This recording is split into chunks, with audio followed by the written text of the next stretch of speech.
everyone, and welcome to another Zoom into Books presentation that is part of the Christmas extravaganza that we are doing here with Headline Books. We are doing this in response to the pandemic, as we have had a lot of events get canceled this year. So we wanted to end the year on a happy note and bring in as many of our Headline Books authors and guests as possible and present the work that they have been working on, not only this year, but in past years that you would have been able to see at our regularly scheduled shows. So we are going to be having content all the way through the week until the 21st. So be sure to check back with us because we have children's book authors, we have middle grade authors, we have novelists, everything. So today we are going to be chatting with three very special Headline Books award-winning authors. We've got Lisa McCombs, Dawn Stansberry, and Barry Kinzel who are with us today. So they're going to be chatting with you about themselves, about their book. They're going to be doing some readings, and we will have some time at the end for Q&A. So if you have any questions for any of our presenters or just a general question, feel free to type it into the comments section of this video. Also, if you can't stay for the whole video, you will be able to watch the replay here on our Facebook page, as well as we're going to be putting the recordings on our YouTube channel, the Zoom Into Books YouTube channel, in December. So there's lots of ways to rewatch if you missed something or just want to go back and hear it again.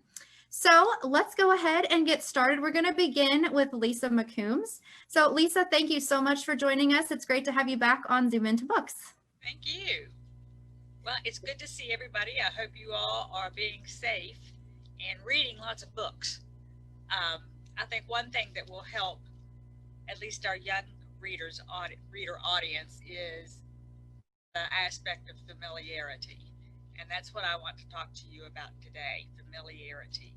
I have started a new young adult Christian series entitled The Church of Go.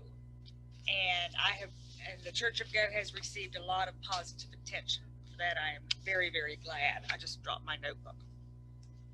I got it. But I would like to share the first two books of the Church of Go with you. The first book, Bombs Bursting in Air, has received multiple awards. I'm very proud of this story, very proud of this book, but I want to read just an excerpt for you from this first Church of Go novel, Bombs Bursting in Air, where the place where I'm going to read to you, let me set it up a little bit. Mary, the main character, was with her Marine veteran father when a domestic terror attack occurs in their hometown, and the father is killed. So I'll just, spoiler alert right there. The father is killed, and as a result, Mary develops PTSD, and she loses her voice, which is not a good thing because Mary is a singer. So with that said, that little setup there, let me read a little excerpt for you. A Bible? Do we have a Bible? My mother didn't try to hide her exasperation at all. So you go to church one time with your new friend, and you're a Bible thumper now? Mom's reaction to my question was surprising. I told myself to research the stages of grief again. She seemed to be progressing at an unusual rate. Or maybe I was mixed up on the order. Did anger come before or after denial? I wished more than anything my voice would cooperate because I really wanted to discuss my church experience with Mom. In the past, it was Dad whom I shared most thoughts. But I wanted Mom to know what a great time I had this morning. I really believed it would make her feel a little better to hear about Pastor Hawkins and the casual feel of Fiona's church. Besides, what was a Bible thumper? The connotation of that reference was nothing like the pure joy I felt while I was at Fiona's church. Oh, by the way, Holly called you while you were out, and when I told her you were still not talking, she said to be sure to check your email. When Mom spoke to me, she opened and closed half a dozen drawers in the dining room hutch until she finally slid a worn leather-covered volume across the table toward me. Without sparing a glance at the book, we continued talking. concerned about you being so buddy-buddy with someone Fiona's age. Mary, you need to reconnect with Holly and your school pals. And I think you should go back to school next week. Being back in familiar surroundings should help you get over this vocal trauma. The cover of the imposing book in front of me was a glossy blue leather. Worn in places, this Bible obviously had some road time. It wasn't new. The words Holy Bible were engraved into the soft book binding. Underneath that, in skillful calligraphy, was my father's name. Mom, I thought, Holly hasn't even been here to visit. Is that the kind of friend you really want me to have? I looked up at my mother, who was still rambling on about the importance of friendships and appropriate age groups.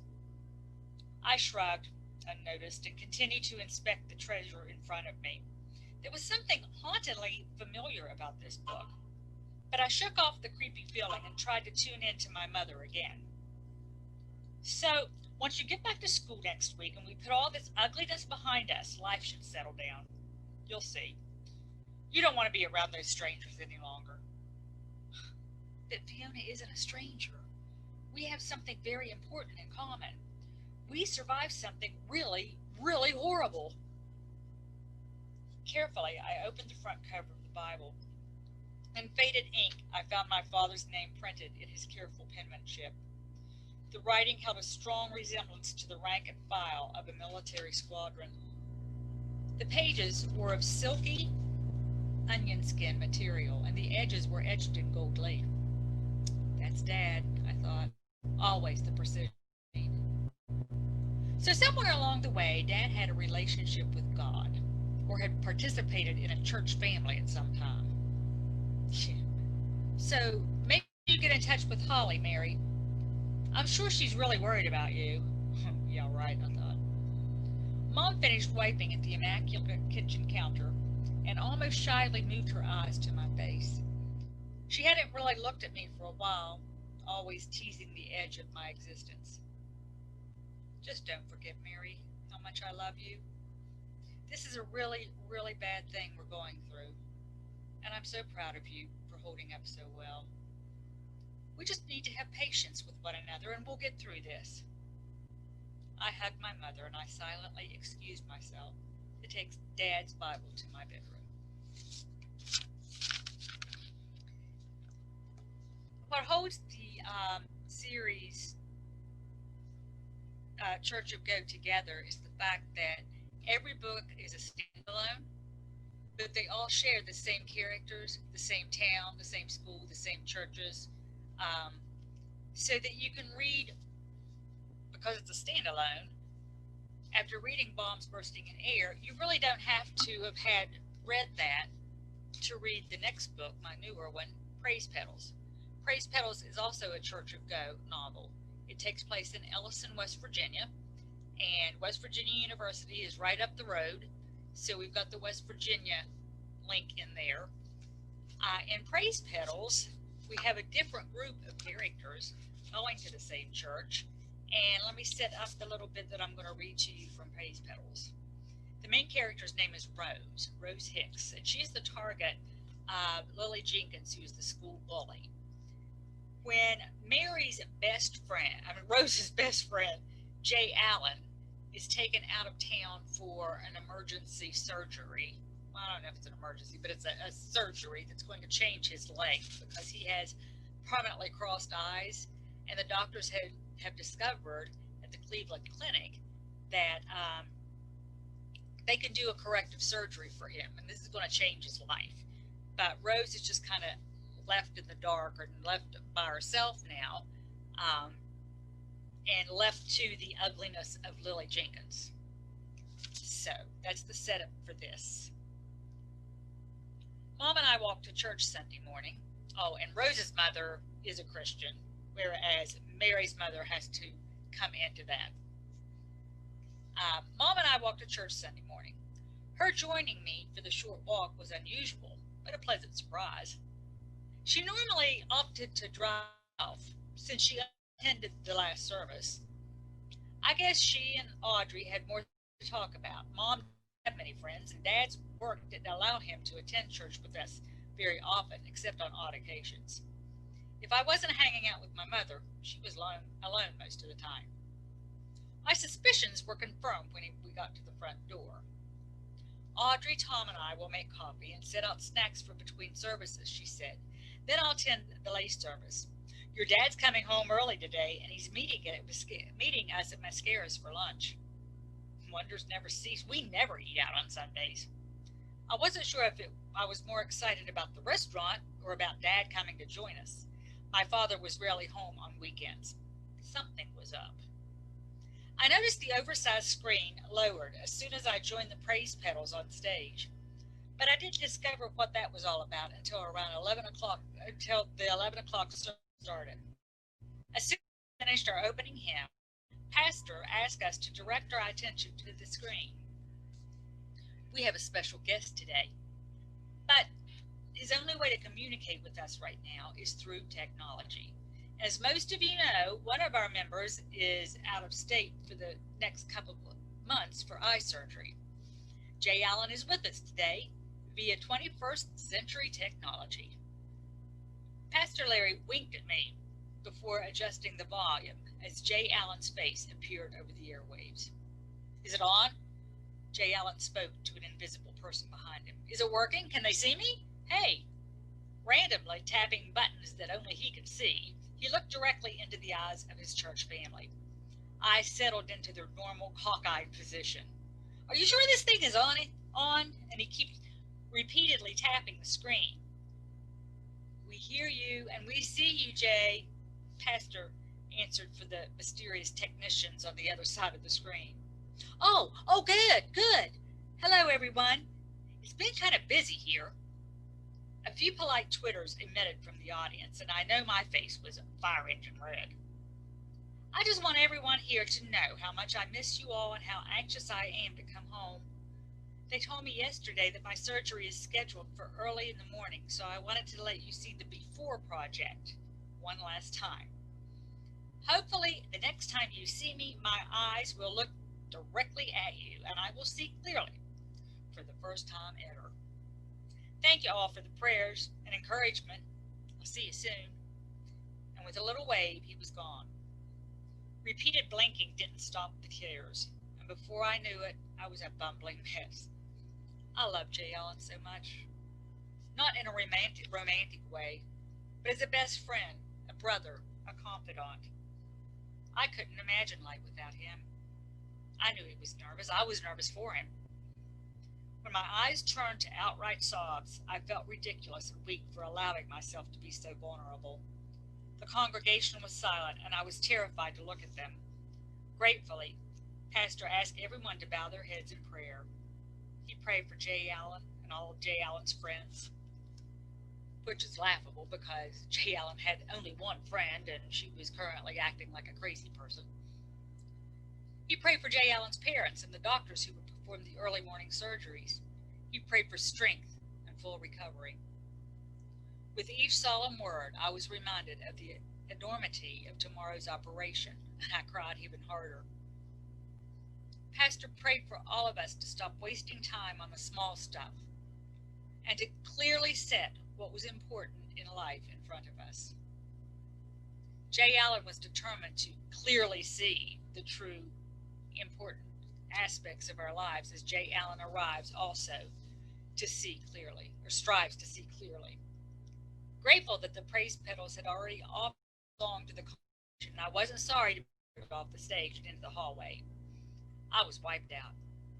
It wasn't until my companion offered a box of tissues that I realized that my savior at this moment was the one and only Lily Godzilla Jenkins. That was rough, but he's going to be okay, Rose. He's going to be fine. I just know it. And then the terrible, unacceptable, horribly awful, immensely unbelievable thing happened. Lily Jenkins put both arms around me and hugged me. Hard. As hard as I had pushed her out of the way in this very building not just very long ago. And even more surprising was, I let her. So our characters in all of the Church of Go books are obviously going to have some kind of issues and conflicts that they overcome. But another spoiler alert, they all have a happy ending. And the other beautiful thing about the town of Ellison is that there's continuity and familiarity. And I really believe that's what young readers need. They need to know that somebody's going to be there for them. And my characters will always be there for them. So I think that's great. I hope you come to Ellison sometime. Thank you so much, Lisa. And again, for all of you watching out there, there is a link in the comments to see Lisa's books and to purchase them. And we are also doing an option on the website when you buy a book to have it autographed. So there's no better gift than a signed book, especially with the holidays coming up. And, you know, like Lisa was saying, this year has been, if nothing else, a really good time to read. So, so again, thank you so much, Lisa. And if you'll hang on here, we are going to be taking questions at the end. So again, if any of you all have questions, feel free to type them into the comments section. All right, next up, we are going to chat with Barry Kinzel about his writing and his books. And so go ahead and take it away, Barry. Thank you so much for being with us today. You have to unmute there real quick. There you go. Thank Perfect. you, Ashley. Yes. I appreciate Headline Books doing what they're doing, and I know that, our other authors today, Don and Lisa, feel the same way. And I just wanted to talk a little bit about myself. My first book that I wrote that I'm going to talk about today was The Crossings, and it was a family story. My father, who at the age of 12 in 1932, during the Great Depression, hopped a freight train in northern Kentucky and rode over 1,100 miles down to New Orleans to see Mardi Gras. Okay, it was quite a trip. Nothing that you could probably do today, but in a lot of ways, it was a family story. Around about 10 years ago, I decided, now maybe it makes sense for me to write this story as a family story. And then I did, and quite unusual about it was I never got to interview him for it because he had already passed away. And so I just recalled our stories and conversations about it. But the thing I remembered most about it was my grandmother wagging her thumb at me, saying, or her finger, saying, "Don't you ever try doing something like that yourself," which it never crossed my mind to do. But it really galvanized the thoughts about the whole story to me. So I followed that up with a sequel called The Indian, which has the same characters in it. A little bit more fiction than the first one, because the first one was based on a true story. The fact that I mentioned that my father had passed away before I wrote it gave me a framework for my discussions with him, but it allowed me to be a lot more creative in developing the characters and telling the story. So after that, I ventured off and written a memoir about a high school wrestler who wrestled 4 years with cerebral palsy down in Louisville, Kentucky. And then I had followed that up with a children's book. So I've kind of been all over the genre menu. Hopefully I'll be all right doing that, but at least I got to taste all the flavors, if you know what I mean. So I wanted to do a little reading here, just to backtrack then on The Crossings. Again, as I mentioned, it happened in 1932. My father lived with his father, his mother, and his one sister.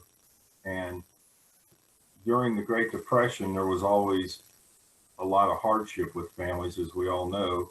And unfortunately, his father abandoned the family during that, which caused my father then to have to become the man of the house at a very young age, 11 and 12 years old. It had a permanent effect on him. And it is somewhat what led to the fact that he wanted to do something most unusual, like hopping a freight train to go to New Orleans. So I wanted to read a little bit from the book about that, and it actually is where he and his buddy Schmitty are jumping on the train. So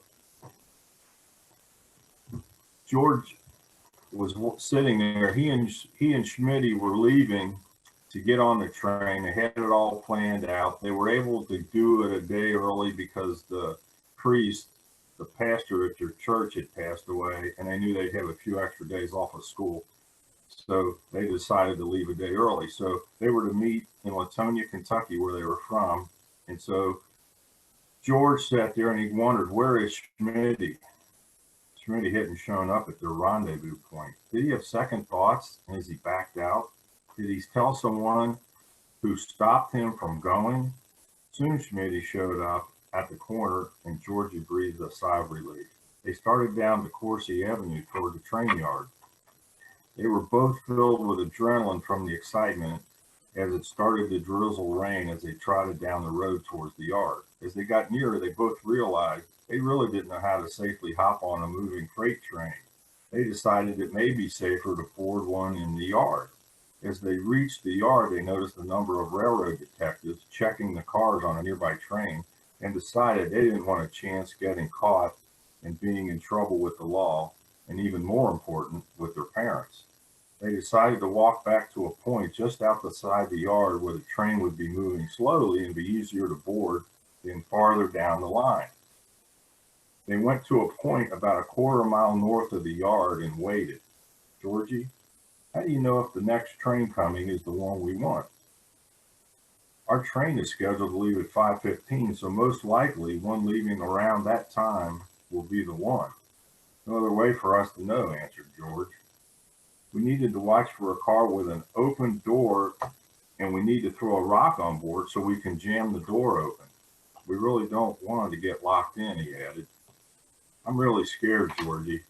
I thought we'd be climbing on board in the yard, not hopping on a moving train, said Schmitty nervously.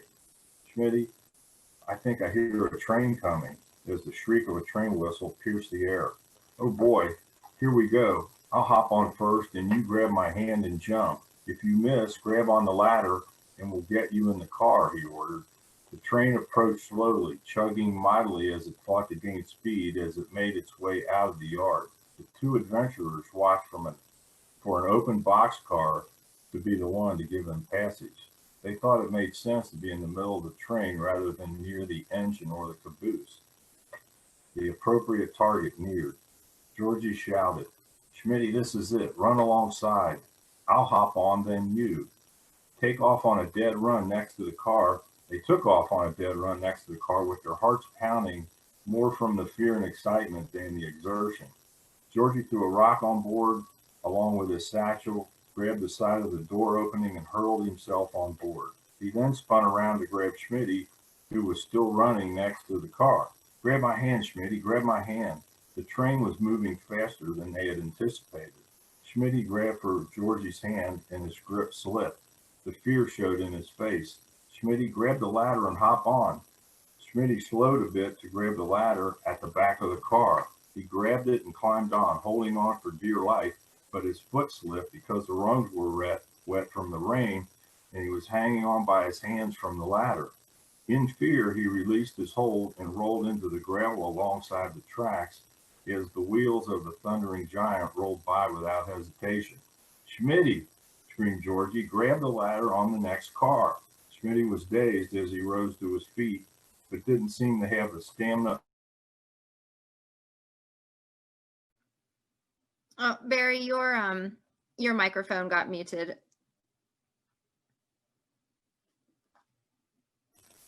There you go. Okay. Perfect. Okay. His fear caused him to quickly reassess his desire to continue to chase another car, only to end up under its wheels and an almost certain death. He hoped Georgie would jump off the train and abandon this crazy idea. Georgie hung out of the boxcar trying to get a glimpse of Schmitty's attempt to reboard the train. Their eyes met as Schmitty raised his hands in apparent surrender. Georgie sat down in the opening in the car, quickly assessing his options. Should he jump from a train before it gained much more speed and go back to Schmitty? Should they try to board a train in the yard, which would be safer but may cause them to be approached by the railroad detectives? Should he continue on alone with his dream of seeing the Mardi Gras in New Orleans? He realized Schmitty's heart wasn't in the adventure as much as his, and he most likely would want to abandon the trip even if he did go back for him. The train rolled on as it headed north towards town. The tracks passed through much of Latonia, and the train couldn't get up much of a head of steam until it passed through. He continued to roll north until it would make a turn and follow the tracks to the west before heading to the south. It reached a point where it would turn west as Georgie peered out at homes and businesses he was familiar with, but had never seen from this vantage point. The train rolled even more slowly as it negotiated the turn and headed west. It passed back within a block of Holy Cross Church.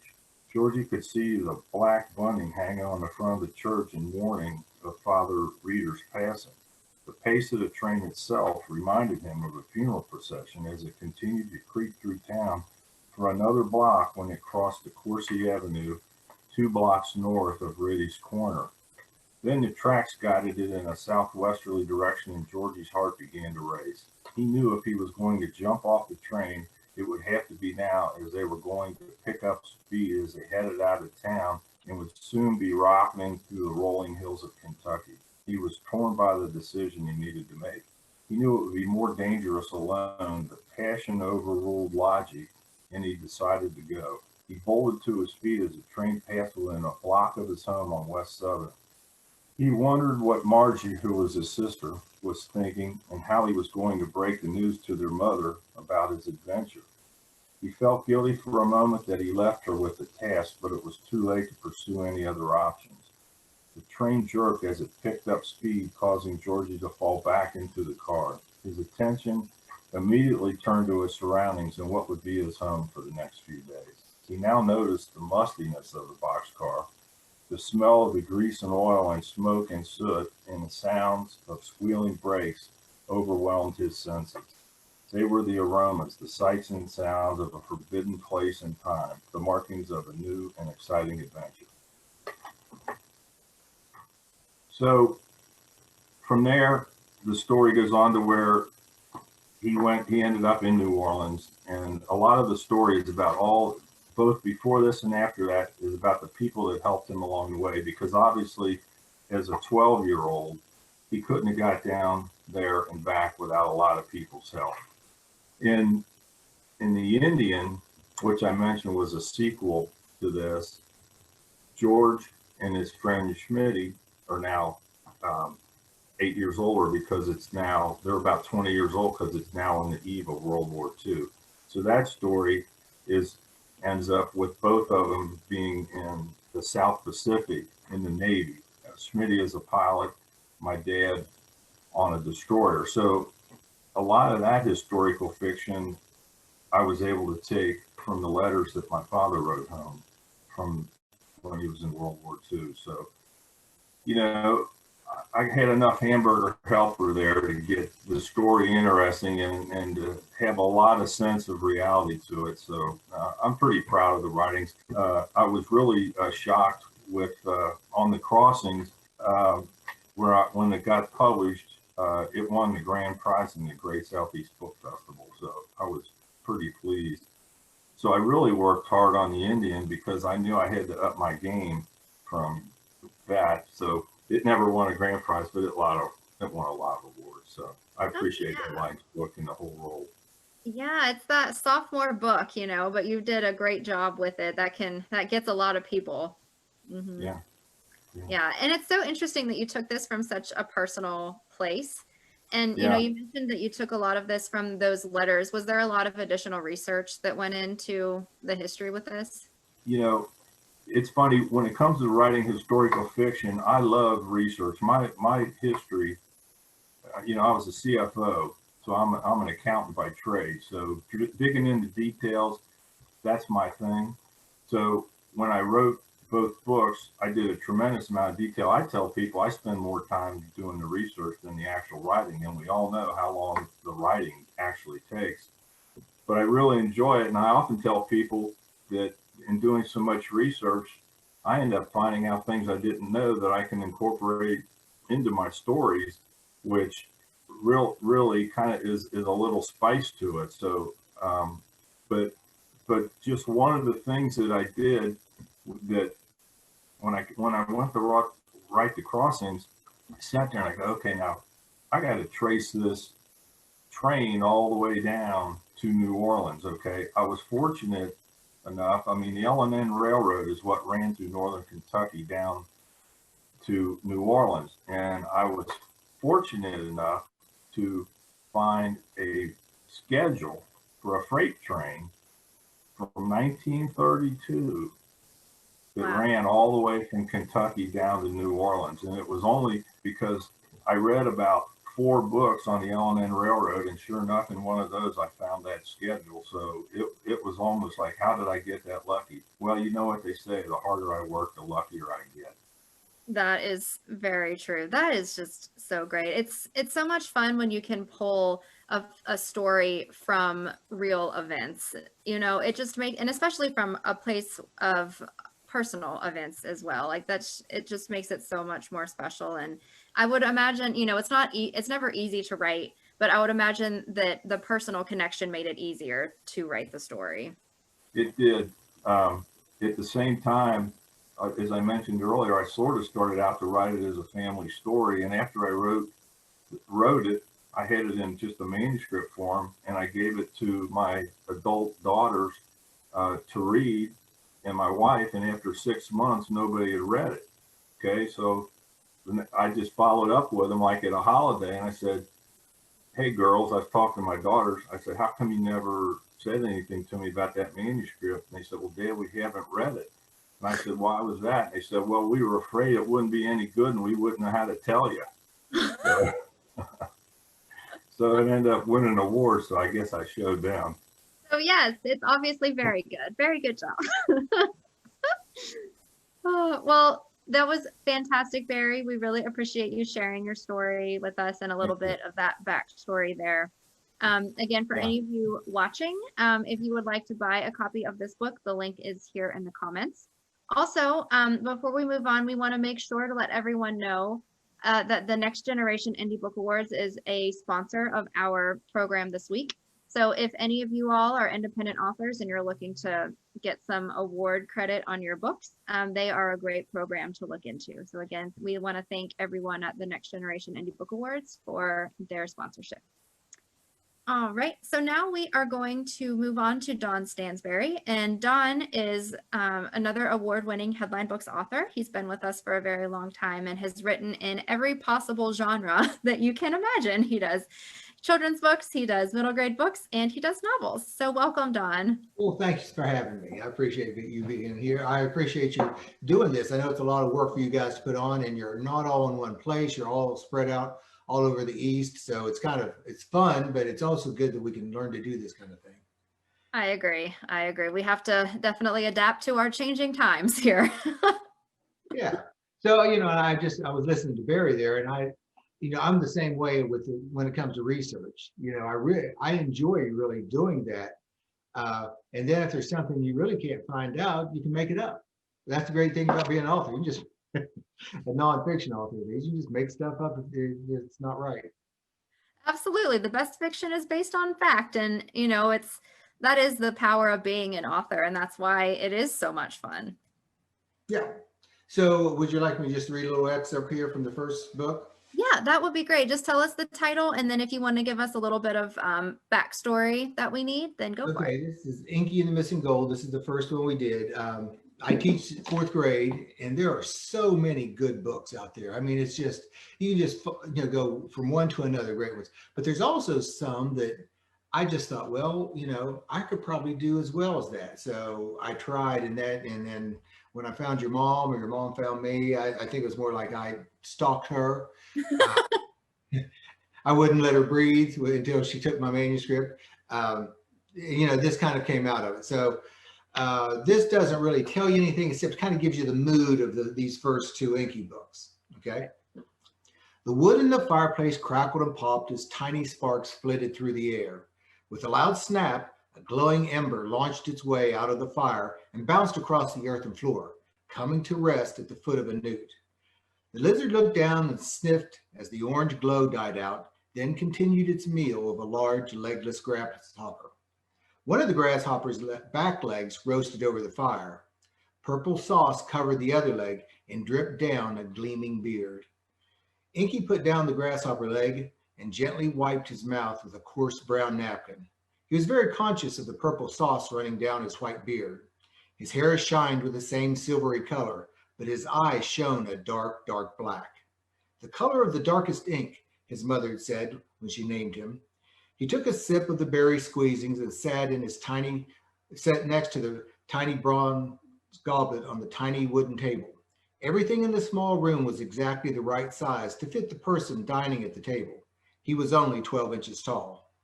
The fire cast an amber glow on the room, and the roasting grasshopper leg gave off a tasty aroma. A dozen homemade candles burned in groups on shelves and tables. The newt and the man, who were about the same size, had settled into a comfortable silence in the cozy room. Then, with no sound except for the crackling fire, the man and the animal heard it at the same time. Felt it may be a better explanation. They felt it in the way one hears the softest boom of thunder miles and miles away. The muffled sound of horses' hooves grew closer and closer until they were seemingly right over their heads. Bits of soil and stone fell from the ceiling as the group of riders passed overhead. They'd heard the riders twice before, the first time at a great distance, but Inky talked himself into believing it was his ears playing tricks. The second time occurred a few days later, when he had convinced himself that it was a lost group of riders. But now he had to face the frightening truth. Someone was looking for him. To his surprise, he felt a prickle of excitement. After all the years of solitude, he found that an adventure sounded very appealing. "I'll return shortly," he told the newt as he rose from the table. His hand brushed the side of his tunic. He felt the flute resting in a hidden pocket. The trip to the outside took several minutes of winding through passageways. He exited under a large lilac bush, then walked to a small clover-covered meadow. A family of rabbits, munching their evening meal, ignored Inky until he brought the flute to his lips. Their ears twitched at the strange whispering sounds that came from the flute. They stood stone-like, even their noses stopped moving. Then, with a rustle of feathers, a beautiful red-tailed hawk landed between Inky and the rabbits. Inky stopped playing and the rabbits snapped back to life. With one look at the hawk, they zigzagged off into the woods, each leaving a little trail in the clover behind them. Inky climbed the back of the hawk. "We have strangers in the forest," Inky whispered to the bird. "Could we find them?"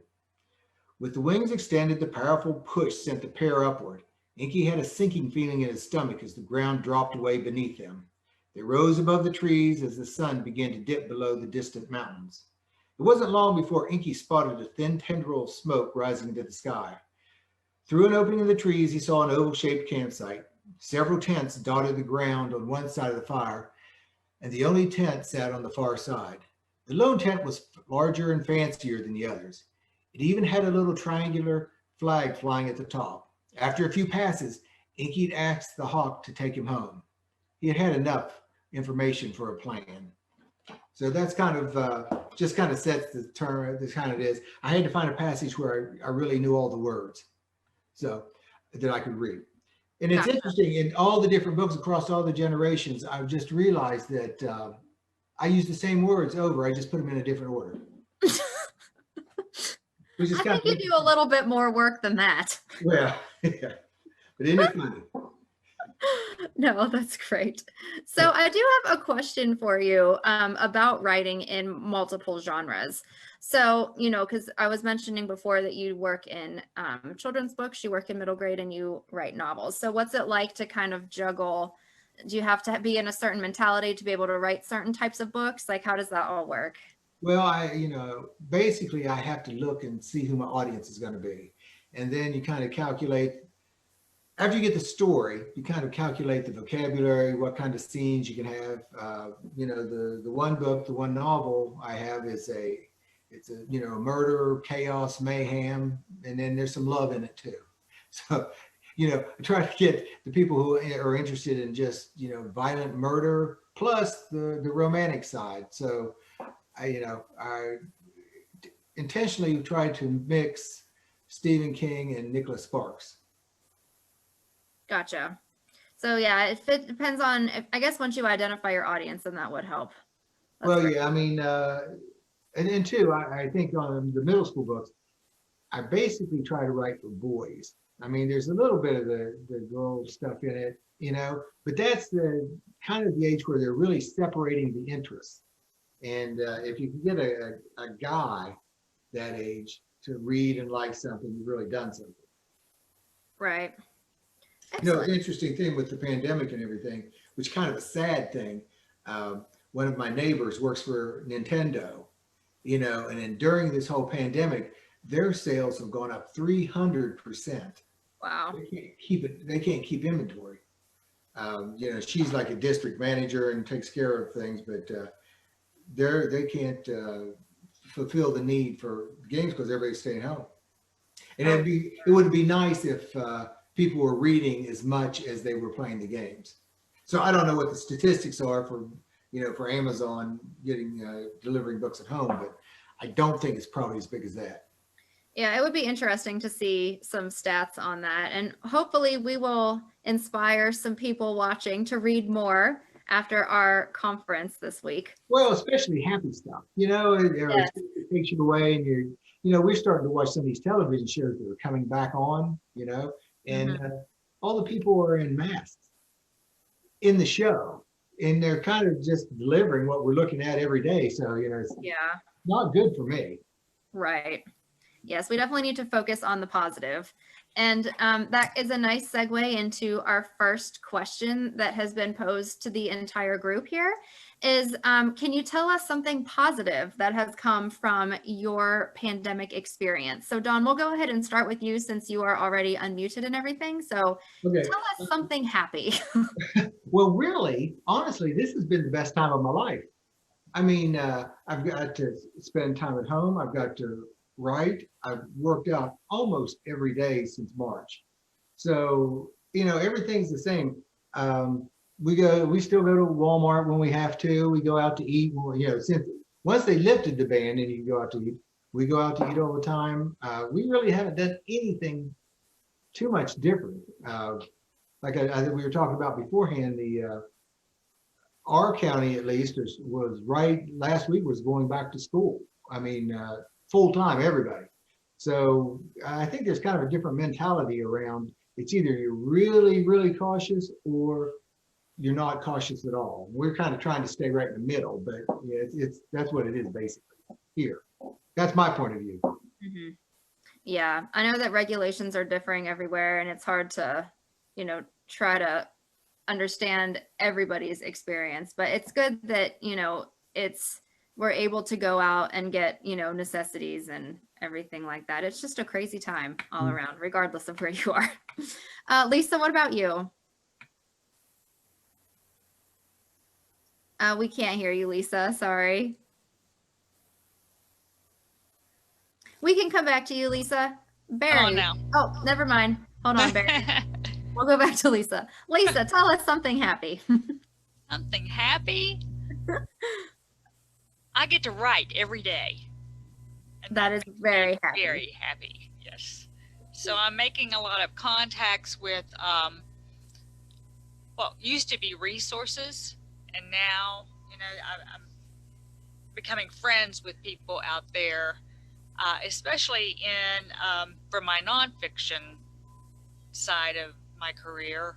I write a lot about multiple sclerosis, and just recently, and I haven't even told your mother this yet, but Momentum Magazine is a magazine that is published by the National MS Society, and they have asked me to advertise in their magazine with my nonfiction book, I Have MS, What's Your Superpower?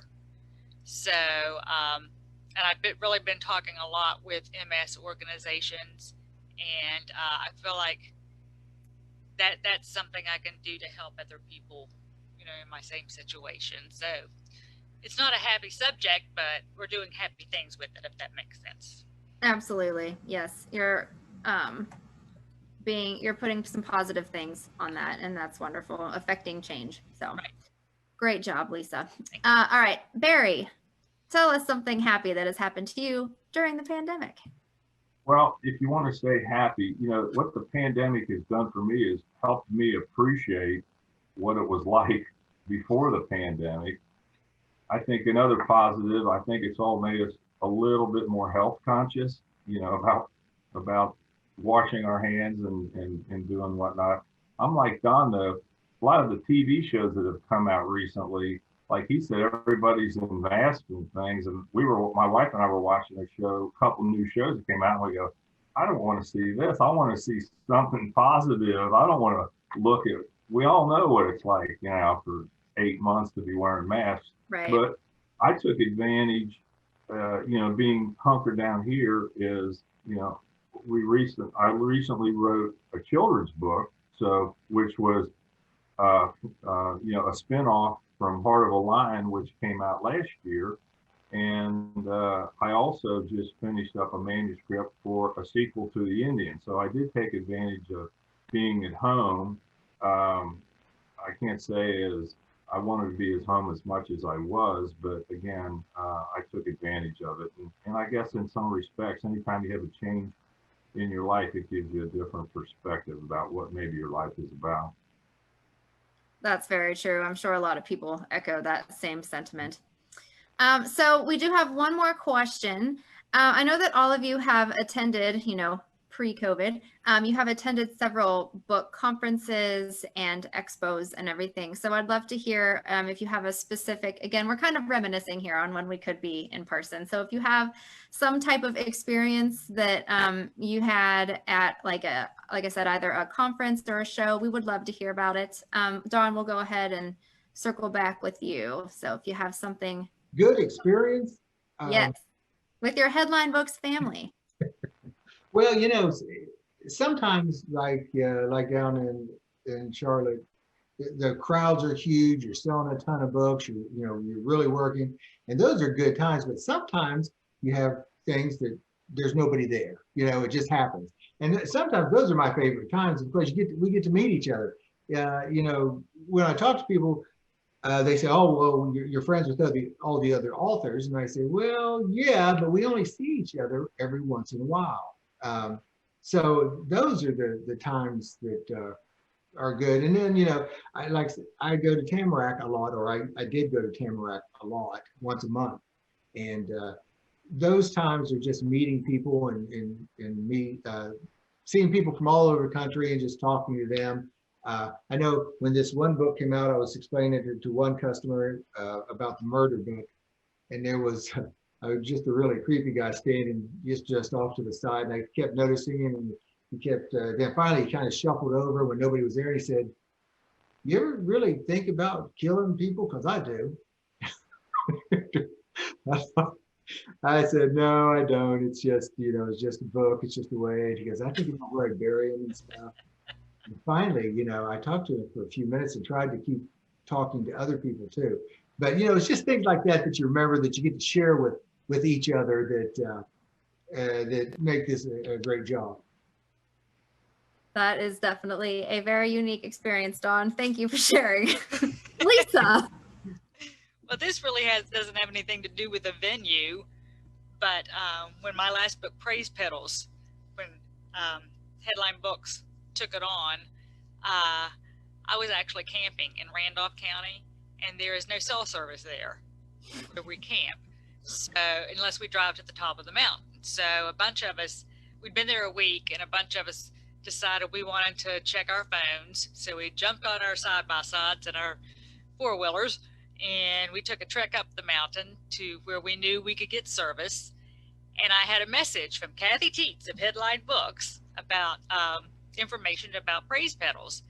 And my niece was with us, and she was playing music on her Amazon music app. And but it was playing over this little tiny speaker that I had in our side-by-side, and it was turned on, and I didn't realize it. So I'm checking my emails, and everybody just listened, because you could hear Kathy Teets was giving me an email telling me about Praise Petals, and all of a sudden somebody said, "Who's Kathy Teets?" I said, "That's my publisher." And everybody freaked out. I was like, oh my gosh, I know somebody with a publisher. And all of a sudden I felt authentic all of a sudden. It's like, yeah, I got a publisher, man. That is great. Oh, I Yeah. love that story. That is fantastic. Oh, of course. You guys are all, yes, authentic. Oh, what about you, Barry? Do you have a experience that sticks out in your mind from either like BEA or your publishing journey in general? Well, last year I have two little anecdotes, and they both come from the Charlotte show last year. And as Don said, there's a whole lot of people moving through there. Time moves at its own pace in that place because one minute you can't, you're going 100 miles an hour, and then it's a lull. But my wife was there with me, and she was sitting outside our booth and on a bench and reading a book herself, and a little girl sat down next to her and was reading. Okay, a few minutes later, the girl's mother showed up and said, hey, it's time for us to go, and I guess to get something to eat or whatever. And the little girl closed her book, and it was mine, okay, that she had bought inside. And so my wife said, hey, that's my husband's book, and she goes, yeah, it's really good. She says, we got to go on a field trip, and they told us to bring a book to read, and I'm going to bring this one. Okay, so my wife told me the story. It made me feel good. Who knows, it might have been the only one I sold, but whatever. But then also after that Christmas show, a couple of weeks later, I got an email through my website from a young girl who was at that show. Now, I have no idea if it was the same person or not, but she said, I read your book, and we really would like you to come to our school and talk to us. Now, Charlotte's 8 hours for me, so it wasn't like I could run down on an afternoon, but I sent her a note back and said, fine, okay, I'll do it. Just let me know. Now, I never did hear back from her, but it was a good feeling to know that I made an impression on a kid. Oh, that is fantastic. Just to see your book being read out in the world, I would imagine was out in the world, yeah. Oh, that is really great. Well, again, we really want to thank all of you who are watching. We want to thank our authors. So thank you so much, Don, Lisa, and Barry, for joining us today. Again, if any of you missed any part of our presentation today, you can watch the replay here on Facebook and on the Zoom Into Books YouTube channel beginning in December. So again, we want to thank our authors for your participation, and stay safe and stay well, everybody. Thanks. Thank you. Bye.